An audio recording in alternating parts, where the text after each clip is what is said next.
안녕하세요. 문화주점입니다. 오늘 여러분의 손에 쥐어드릴 작품은 알렉상드르 듀마의 삼총사입니다. 알렉상드르 듀마는 1802년 북프랑스에서 태어났습니다. 4살이 되던 해에 나폴레옹 휘하의 장군이던 아버지를 여의면서 가세가 기울어 고생을 하죠. 어려운 가정 형편 탓에 제대로 교육을 받지는 못했지만 어려서부터 많은 문학작품들을 탐독하며 지냈다고 합니다. 그는 파리에서 오를레 항공 아래서 일하면서 주로 희곡을 집필하며 대성공을 거둔 작가가 되는데요. 그 이후에 소설에 관심을 가지게 되면서 삼총사, 몬테크리스토 백작, 철거면 같은 불후의 명작들을 남기게 됩니다. 작가로서 큰 성공을 거둔 이후에 뒤마는 상당히 사치스러운 생활을 한 것으로 알려져 있죠. 그는 어쩔 수 없이 다작을 해서 돈을 벌어야만 했습니다. 그에게는 불행한 일이었을지 모르지만 그의 작품을 많이 접할 수 있다는 측면에서 문학을 사랑하는 후세 사람들에게는 복이죠. 뒤마의 아들 역시 훌륭한 작가로서 명성을 떨쳤습니다. 그래서 알렉산드르 뒤마는 대뒤마, 그 아들은 소뒤마라고 하여 구분하고 있습니다. 삼총사는 1844년에 발표된 알렉산드르 뒤마의 대표적인 역사 소설이라고 할 수 있습니다. 이 작품에는 역사 교수였던 오기스트 마케 역시 참여했던 것으로 알려져 있는데요. 그래서인지 이 소설은 뒤마보다 200년 정도 앞선 시대의 이야기를 담고 있음에도 생동감이 넘칩니다.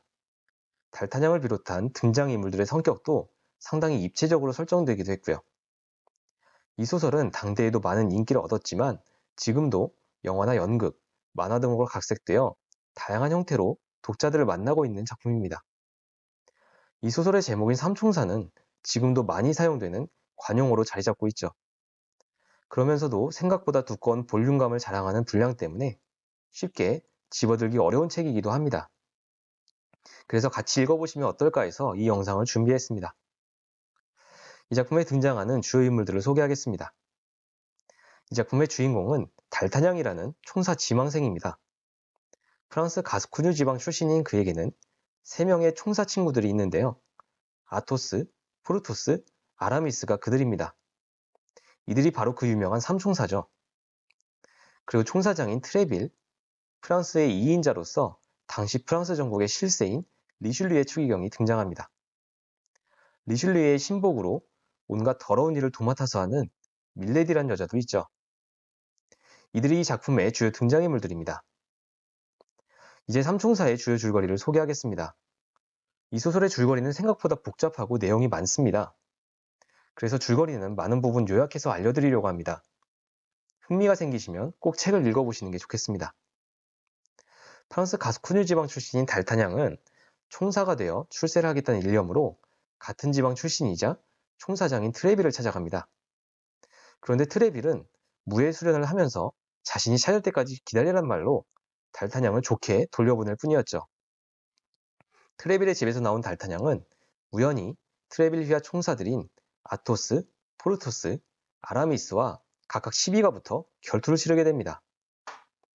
당시 프랑스는 젊고 미숙한 왕인 루이 13세를 노회한 재상인 리슐리에가 주무르고 있었고 국왕에게 충성을 다하는 트레빌의 총사대와 추기경을 따르는 근위대가 공공연히 갈등을 빚고 있었죠. 달타냥과 삼총사가 결투를 치르려는 찰나에 평소 이들과 사이가 안 좋던 추기경의 근위대가 나타나 시비가 붙고 칼부림까지 벌어지고 맙니다. 총사가 꿈이었던 달타냥은 삼총사를 도와 근위대를 물리치죠. 이 소식은 국왕인 루이 13세의 귀에까지 알려지고 달타냥과 삼총사는 왕에게 큰 상을 받는데요. 달타냥은 대제사르의 근위대에 편성되는데 대제사르의 근위대는 총사가 되기 위한 관문이었죠. 이 일로 친해진 달타냥과 삼총사는 결의를 하고 국왕에게 충성을 다하기로 다짐하며 어울려 다닙니다. 그러던 어느 날 달타냥이 하숙을 하고 있는 집주인의 부인인 콩스탕스가 납치 위기에 처하는데 알고 보니 리슐리에가 왕비의 측근인 그녀를 납치하고자 했던 겁니다. 사실 루이 13세의 왕비인 안느는 영국의 재상인 버킹엄 공작과 몰래 미래를 즐기고 있었던 것인데 리슐리에는 콩스탕스를 통해 이 사실을 공개적으로 폭로해 왕과 왕비를 망신주고자 했던 것이었죠. 달타냥은 의협심에 콩스탕스를 구해주는데요. 그는 그 과정에서 콩스탕스에게 반하고 그녀를 도와 왕비와 버킹엄의 만남을 돕는 한편 리슐리에의 음모로부터 왕비를 지켜줍니다. 리슐리에는 자신을 방해한 자들이 누군지 파악하고 달타냥과 몰래 만나기로 한 콩스탕스를 결국 남치하고 맙니다. 달타냥은 파리 시내에서 리슐리에의 신복인 밀레디라는 여자를 발견하고 그녀에게 접근해 리슐리에와 콩스탕스에 대한 정보를 얻어내려 하는데 달타냥은 그만 밀레디의 미모에 반해버리고 맙니다. 밀레디라는 여자는 아름답고 지략이 뛰어나며 독한 심성까지 가지고 있는 사람이었는데요. 원래 죄수였지만 신분을 숨기고 첫 남편과 결혼했다가 쫓겨나고 영국으로 건너가 재혼했지만 두 번째 남편마저 얼마 후 죽어버린 상황이었죠. 달타냥은 자신을 거들떠도 보지 않는 밀레디에 대한 복수심으로 그녀의 몸종까지 이용해 접근하지만 두 사람 사이는 가까워지지 못하고 원한만 깊어지죠. 얼마 후 프랑스의 라로셸이라는 도시에서 신교도들이 반란을 일으키는데요. 이를 진압하기 위해 루이 13세와 리슐리에는 원정을 떠나는데 영국의 버킹엄 공작이 신교도들을 후원하면서 국제전으로 번져갑니다. 달타냥과 삼총사도 이 전쟁에 참전하죠. 리슐리에는 밀레디를 영국에 파견하여 버킹엄 공작에게 전쟁에서 손을 떼지 않으면 왕비와의 관계를 폭로하겠다 협박하는데요. 밀레디는 말을 듣지 않는 버킹엄 공작을 다른 사람의 손을 빌려 암살하는 데 성공합니다. 라로셸의 신교도들은 결국 진압당하고 말죠. 한편 달타냥과 삼총사는 안느 왕비에 의해 리슐리에로부터 구출된 콩스탕스를 만나기 위해 그녀가 숨어있는 한 수녀원으로 향합니다. 임무를 완수한 밀레디 역시 프랑스로 돌아와 우연히 콩스탕스가 숨어있는 수녀원에 나타나죠. 밀레디는 콩스탕스를 알아보고 그녀를 독살해 번번이 자신을 방해한 달타냥에 대한 복수를 합니다. 복수심에 불탄 달타냥과 삼총사는 사라진 밀레디를 쫓아가고 그녀를 사로잡는 데 성공하죠. 놀랍게도 밀레디의 첫 번째 남편이 바로 아투스였고 그들은 밀레디의 죄를 조목조목 밝혀 처단합니다. 리슐리에는 달타냥이 그녀를 죽여 자신의 꼬리를 잘라준 것을 기꺼워하면서 그를 칭찬한 다음 총사대의 부관으로 임명해줍니다. 한편 삼총사는 각자의 뜻에 따라 총사대를 떠나 자신의 삶을 살아가는 것으로 소설은 마무리되죠. 이제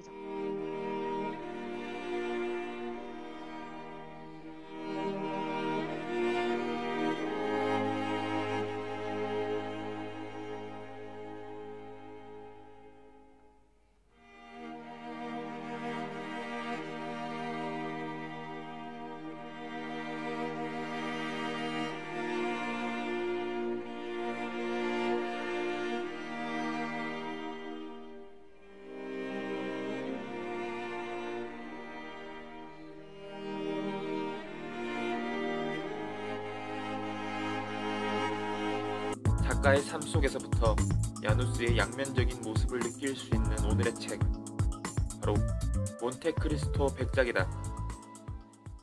에드몽 당테스. 그는 메르세데스와 결혼하여 행복하게 사는 것이 꿈이자 인생의 전부인 남자이다. 하지만 그가 유배 중인 나폴레옹에게 편지 한 통을 전해주었던 예전의 심부름이 문제가 되어 결혼식 날 그는 체포당한다. 그렇게 이 남녀는 다시 만날 날도 헤어지는 이유도 모른 채 이별을 맞이하게 된다. 그를 기다리던 메르세데스는 에드몽이 죽은 것으로 알고 그의 친구인 페르낭과 결혼을 하게 된다. 페르낭, 그는 누구인가? 그는 짝사랑하는 메르세데스를 에드몽으로부터 빼앗기 위해 당글라르와 모의하여 에드몽을 잡혀가도록 한 사람이다. 그리고 기소 과정에서 검사인 빌포르는 자신의 입신양명을 위해 에드몽의 무죄를 유죄로 만들어 그를 이프 감옥으로 보내버린다. 에드몽의 원수가 되어버린 이들의 활약 덕분에 에드몽은 이프 감옥에서 에드몽이 아닌 34호로서의 인생을 살게 된다. 그리고 그곳에서 27호 수감자 파리아 신부를 만나게 되면서 그의 인생의 반전이 시작된다.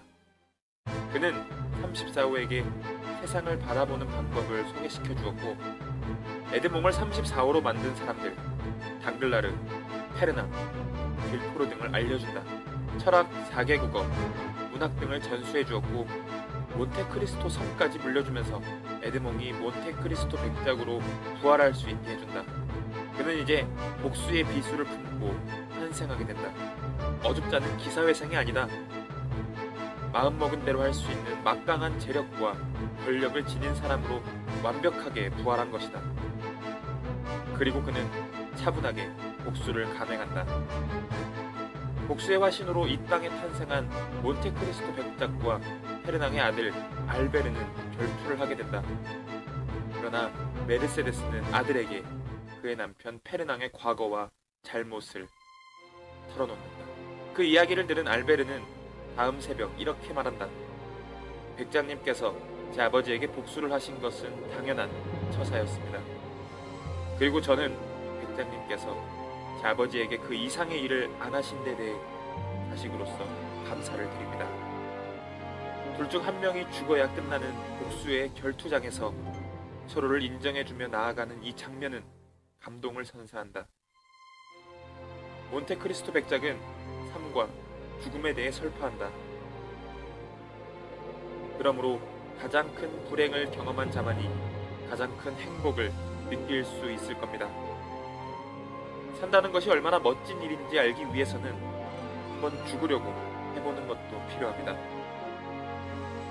내가 사랑하는 두 분은 부디 살아서 행복하십시오. 산다는 것은 멋진 일이고 이 멋진 일을 우리 인생에서 맛보려면 기다리고 희망을 가져야 한다고 말이다. 알렉상드르 듀마. 그는 흑인 노예와 프랑스 귀족 사이에서 태어난 인물이다. 어린 시절 형편이 어려웠던 듀마에게 상상력을 불어넣어 준 것은 홀어머니의 이야기였다. 20세가 되던 1822년 듀마는 파리에 정착한다. 영국의 바이런, 셰익스피어, 스콧의 작품들의 영감을 받아 연극 앙리 3세와 그의 궁전을 발표한다. 이 작품의 성공에 힘입어 두 번째 연극 크리스틴 역시 대단한 성공을 거두게 된다.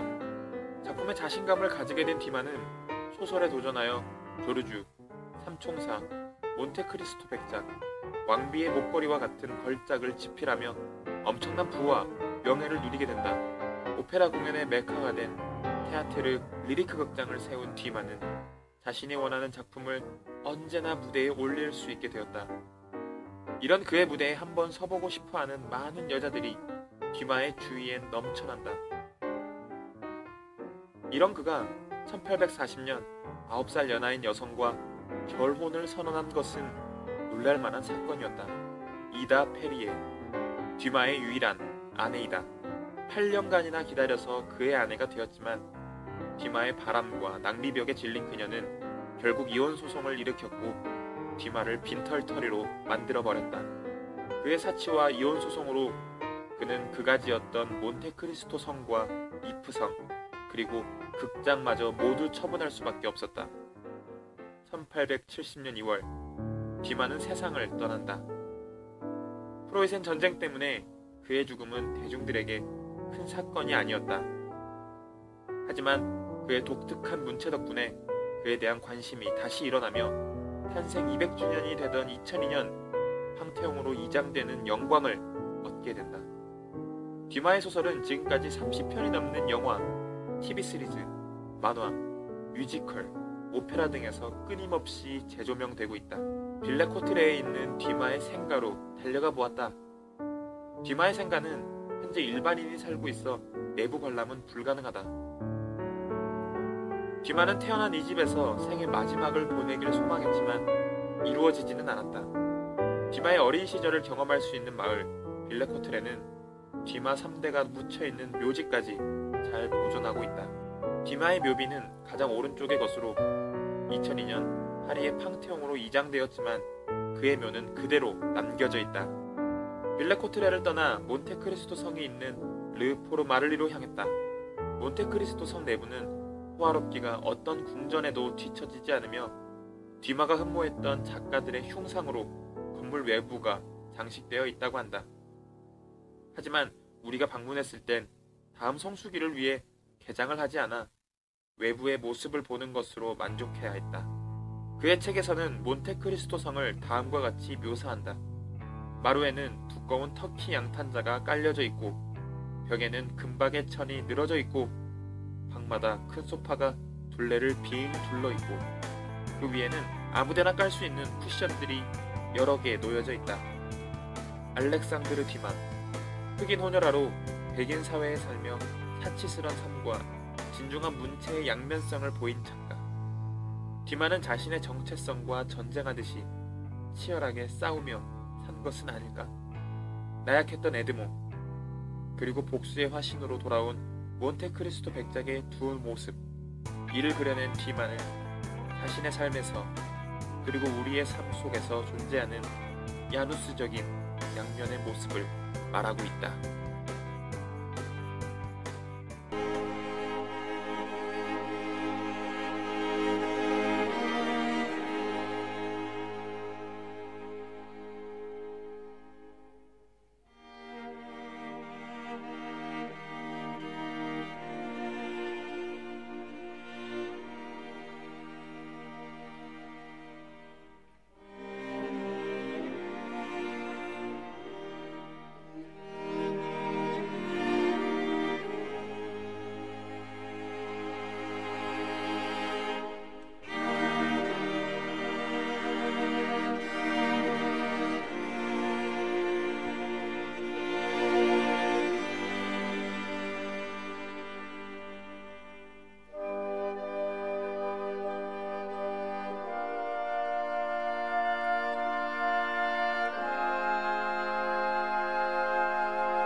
Alexandre Dumas, also known as Alexandre Dumas, Père, was a French writer.